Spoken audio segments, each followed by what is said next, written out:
और मालती को पीछे से पकड़ लेता है। किससे छुप छुप कर बातें कर रही हो डार्लिंग? तुमने मेरी बातें सुन ली क्या? नहीं, मुझे किसी की बातें सुनने की आदत नहीं है। बच गई, अभी पकड़ी जाती। पकड़ी जाती मतलब? तुम कुछ छुपा रही हो मुझसे? नहीं तो मैं भला तुमसे क्या छुपाऊंगी। लेकिन आज तुम ऑफिस से जल्दी कैसे आ गए? वही बताने के लिए तो मैं तुम्हारे पास आया हूँ। तो फिर बताओ ना। मैं बिजनेस ट्रिप पर कुछ दिनों के लिए शहर से बाहर जा रहा हूँ। हे भगवान, तो हमेशा मेरे साथ देता है, इस बार भी तूने मेरी आवाज सुन ली। क्या हुआ मालती, तुम्हें झटका लगा क्या? सिर्फ कुछ ही दिनों की बात है, फिर मैं वापस आ जाऊंगा।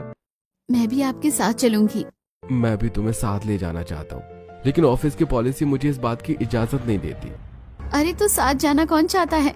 तुम ही जाओ और पूरे महीने वहीं रहना। ठीक है, तो फिर मैं पैकिंग करती हूँ। वैसे निकलना कब है? रात 12 की फ्लाइट है, बोर्डिंग में टाइम लगता है, तो मैं 9 बजे ही डिनर करके निकल जाऊंगा।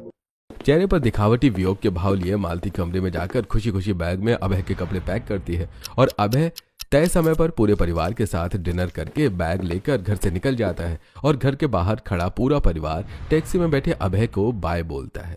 अभय के जाने के बाद मालती भागी भागी अपने कमरे में जाती है। छोटी बहू मेरे बेटे से कितना प्यार करती है, 1 मिनट की भी दूरी बर्दाश्त नहीं कर सकती। सोचती हुई लता मालती कमरे के पास पहुंचती है और सुनती है। जल्दी आ जाओ ना, मैं तुमसे दूर नहीं रह सकती। मालती की आवाज सुनकर दरवाजे पर खड़ी लता। अभय एयरपोर्ट भी नहीं पहुंचा होगा और मेरी बहू से वापस बुला रही है। इसे बात करने देती हूँ, डिस्टर्ब नहीं करती। ये सोचकर कि मालती अभय से बात कर रही है, लता अपने कमरे में चली जाती है। मालती फोन पर अपने बॉयफ्रेंड दीपक को फोन करके घर बुला रही थी। सबके सो जाने के बाद दीपक खिड़की से मालती के कमरे में घुस ही रहा होता है कि तभी किसी वजह से जाग रही अपने घर की बालकनी में खड़ी उनकी पड़ोसन कुंती उसे देख लेती है और घबराई हुई मालती के घर पहुंचकर दरवाजा पीटती हुई। अरे जागो, तुम सोए हो और तुम्हारी बहू के कमरे में चोर घुस आया है। कुंती की आवाज सुनकर मालती के अलावा सब लोग हॉल में इकट्ठा हो जाते हैं। शैलेंद्र दरवाजा खोलता है, कुंती अंदर आती है। कहाँ घुसा है चोर? तुम्हारी छोटी भाभी के कमरे में, जल्दी चलो। उन लोगों की बातें अपने कमरे से मालती सुन रही थी और अपने पास खड़े दीपक से। लगता है तुम्हें किसी ने देख लिया। तुम एक काम करो, अभी जाओ यहाँ से, मैं तुमसे फिर कभी मिलूंगी। मालती की बात मानकर दीपक जैसे आया था वैसे ही वापस चला जाता है खिड़की से। जैसे ही मालती के परिवार वाले डंडा लिए उसके कमरे तक पहुंचते हैं तो दरवाजा खोलकर बाहर निकलती है। और क्या हुआ? आप सब इतना शोर क्यों मचा रहे हैं और घबराए हुए क्यों हैं? बहू, तुम्हारे कमरे में चोर घुस आया है। कौन है चोर? कहाँ है चोर? भाभी आप यहीं रुको, हम जाकर देखते हैं, वो अंदर ही छुपा होगा।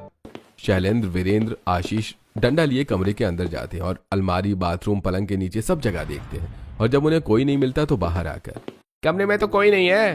कुंती, तुमने तो हमें डरा ही दिया था, तुम अब चश्मा लगवा ही लो। तुम्हारी कमजोर नजरों की वजह से हम कितना घबरा गए थे। हाँ लता, तुम सही कह रही हो, मुझे गलतफहमी हुई होगी। बोलकर कुंती वापस चली जाती है और बाकी के सभी लोग भी अपने अपने कमरे में चले जाते हैं। अपने कमरे में बेड पर लेटी मालती। हाँ, इस बुढ़िया ने तो पूरा प्लान चौपट कर दिया। अब कल खिड़की से नहीं, सबके सो जाने के बाद मेन डोर से ही दीपक को अंदर लेकर जाऊंगी। अगली रात 1 बजे प्लान के मुताबिक सबके सो जाने के बाद मालती दीपक को मेन दरवाजा खोलकर अपने बेडरूम तक लाती है, लेकिन एक्साइटमेंट में वो मेन दरवाजा और बेडरूम का दरवाजा बंद करना भूल जाती है और अचानक अभय बिजनेस ट्रिप समय से पहले पूरी करके घर वापस लौट आता है।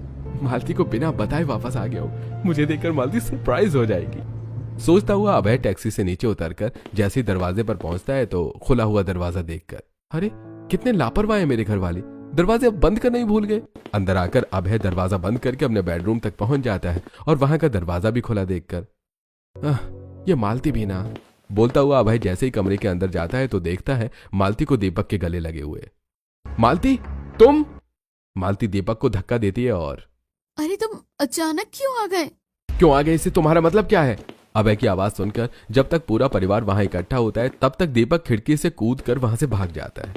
अभय, तुम कब आए और बहू पर क्यों चिल्ला रहे हो? अभय ने अभी अभी जो कुछ भी देखा वो सब उनसे बता देता है। आप सबके होते हुए आपकी संस्कारी बहू ये गोल खिला रही है और आपको पता ही नहीं है। तो इसका मतलब कुंती सही बोल रही थी। हाँ सही कह रही थी। मैं सोची कि इस सीधे सीधे परिवार के साथ सीधे सीधे लड़के से शादी करके अपने 72 बॉयफ्रेंड से रिलेशनशिप मेंटेन कर लूंगी, लेकिन आप सब तो होशियार निकले और मेरी चोरी जल्दी ही पकड़ ली। 72 बॉयफ्रेंड? ये तुम क्या कह रही हो मालती बहू? इसमें इतना चौंकने वाली कौन सी बात है? मम्मी जी सबके होते हैं, मेरे भी हैं। नीतू और चांदनी की तरफ देखकर। ये बात अलग है कि किसी के एक और किसी के दो होते हैं। बहू, हम तुम्हें कितनी संस्कारी समझते थे। ससुर जी, वो सब एक दिखावा था। अच्छा हुआ आज मैं पकड़ी गई। अब मुझे संस्कारी बनने का नाटक नहीं करना पड़ेगा। मालती, मुझे पता है आगे तुम क्या बोलोगे। तुम्हें मुझसे तलाक चाहिए ना? मैं सुबह अपने घर चली जाऊंगी। तलाक के कागजात भिजवा देना, साइन करके भिजवा दूंगी। चलो अब आप सब कमरे से बाहर निकलो, मुझे सोना है। मालती सबको कमरे से बाहर निकालकर सो जाती है और सुबह होते ही अपना बैग पैक करके अपने घर पहुंच जाती है और हॉल में बैठे अपनी मम्मी पापा से पूरी बात बताकर। मॉम डैड, आपके कहने पर मैंने संस्कारी बनने का नाटक किया और सामाजिक बंधन में बंधी। अब मैं वो बंधन तोड़कर आ गई हूँ। ये कैसी बातें कर रही हो मालती? मॉम, मैं बाद में आकर आपका लेक्चर सुनूंगी। अभी अपने बॉयफ्रेंड से मिलने जा रही हूँ। इतना बोलकर मालती अपने बॉयफ्रेंड ललित से मिलने रेस्टोरेंट में जाती है, जहाँ वो अपनी गर्लफ्रेंड पायल के साथ बैठा हुआ था। मालती को देखकर ललित, मिलो मेरी नई गर्लफ्रेंड पायल से। तुम मेरे साथ ऐसा कैसे कर सकते हो ललित? अरे कैसे नहीं कर सकता? मुझे पता चला है कि तुम्हारे 72 बॉयफ्रेंड हैं, तो क्या मैं दूसरी गर्लफ्रेंड भी नहीं बना सकता? ललित की गर्लफ्रेंड के बारे में जानकर निराश मालती अपने घर वापस आती है और फिर अपने दूसरे बॉयफ्रेंड को कॉल करती है, लेकिन कोई भी उसका कॉल रिसीव नहीं करता। मालती ने सोचा था कि अपने पति को छोड़कर वो अपने सभी 72 बॉयफ्रेंड के साथ मौज करेगी, लेकिन जब उन्हें पता चला कि मालती अपने पति को छोड़ चुकी है तो सबने उससे दूरियां बना ली। इस बात का पता उसे तब चला जब वो एक दिन हॉल में अपने मम्मी पापा के साथ बैठी शुभम को कॉल करती है। शुभम, मुझे तुमसे मिलना है। कॉल पर शुभम, मैंने तुमसे अपने सारे रिश्ते खत्म कर दिए हैं। जो लड़की अपने पति की ना हो सकी वो किसी और की क्या होगी। आइंदा से मुझे कॉल करने की कोशिश मत करना। इतना बोलकर शुभम फोन डिस्कनेक्ट कर देता है। मेरे सब बॉयफ्रेंड मेरे साथ ऐसा क्यों कर रहे हैं? मालती, क्योंकि वो सभी तुम्हारे साथ मौज मस्ती कर रहे थे। तुम ये बात अभी भी नहीं समझी और हम ये बात बहुत पहले समझ गए थे। इसलिए तो हमने तुम्हें सीधे साधे अभय से शादी के लिए राजी किया था। हमने सोचा था कि उसका प्यार तुम्हें बदल देगा, लेकिन तुम नहीं बदली। जो बात मैं अभय के साथ रहकर नहीं समझ पाई, उससे दूर रहकर समझ गई हूँ। लेकिन शायद अब बहुत देर हो चुकी है। अभी भी देर नहीं हुई है। जाकर अपने पति से माफी मांग लो। हो सकता है वो तुम्हें माफ कर दे, और अगर माफ कर दिया तो तुम्हारी जिंदगी सुधर जाएगी। अपने मम्मी पापा की बात मानकर मालती एक बार फिर अपने ससुराल वापस पहुंचती है। जिस समय वो वहां पहुंचती है उस समय पूरा परिवार हॉल में बैठा हुआ था और उसे ही याद कर रहा था। अबे बेटा, अब बहू को भूल जाओ। हम तुम्हारे लिए कोई अच्छी लड़की ढूंढ लेंगे। नहीं मम्मी, मुझे कोई और नहीं चाहिए। भले ही मालती ने मुझे प्यार नहीं किया, लेकिन मैंने तो उसे प्यार किया है ना। वो जैसे भी है मुझे फर्क नहीं पड़ता। अच्छा, तुम मुझसे इतना प्यार करते हो? अगर प्यार सच्चा है तो मुझे माफ कर दो। अब किस मुंह से माफी मांग रही हो मालती? बहू, तुमने तलाक के कागज मांगे थे ना। मैंने सोचा था कि अभय से तलाक लेकर अपने 72 बॉयफ्रेंड के साथ मौज करूंगी, लेकिन मुझे अब रियलाइज हुआ है कि जो प्यार और सम्मान एक औरत को उसके पति के साथ मिलता है वो उसके 72 बॉयफ्रेंड के साथ नहीं मिलता। बड़ी जल्दी तुम्हें अपनी गलती का एहसास हो गया है मालती बहू। मैंने अभय से शादी अपने मॉम डैड के कहने पर की थी, लेकिन दोबारा यहाँ अपनी मर्जी से आई हूँ। अगर आप मुझे एक और मौका दे तो मैं अच्छी पत्नी, अच्छी बहू, अच्छी भाभी और अच्छी देवरानी बनकर दिखाऊंगी। गलतियां सबसे होती हैं, अतीत सबका होता है, लेकिन अगर कोई अपना अतीत भुलाकर आगे बढ़ना चाहे तो उसे एक और मौका मिलना ही चाहिए। इसका मतलब आप मुझे एक और मौका देने को तैयार हैं?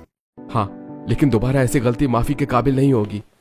मालती अभय को गले से लगा लेती है और मैं अब ऐसी गलती दोबारा सपने में भी नहीं करूंगी, क्योंकि अब मैं समझ गई हूँ कि 72 बॉयफ्रेंड से अच्छा एक पति का प्यार होता है।